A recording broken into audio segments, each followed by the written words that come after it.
শরীফ ওসমান হাদি আজ বাংলাদেশের প্রাণ, গোটা বাংলাদেশের আইকন, জুলাই যুদ্ধের অন্যতম প্রতীকী নাম শরীফ ওসমান হাদি।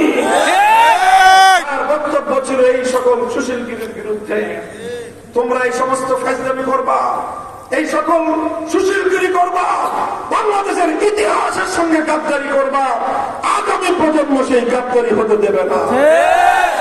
কি করবে আমার প্রজন্ম সেটা তারা ইতিমধ্যে প্রমাণ রাখতে শুরু করেছে। শরীফ ওসমান হাদি মৃত্যুবরণ করেছে।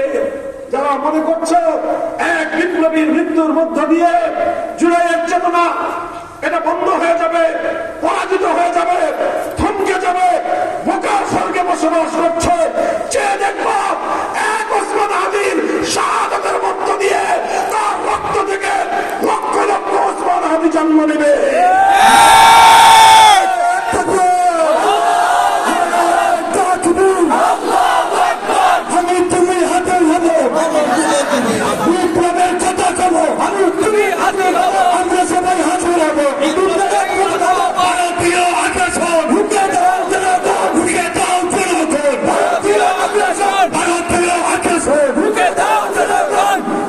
মোহতারাম হাজিরিন, বলতেছিলাম 1906 সালে বঙ্গভঙ্গ এই বাংলাদেশের মুসলমানদের উত্থানকে আবার ঠেকিয়ে দিল তারা।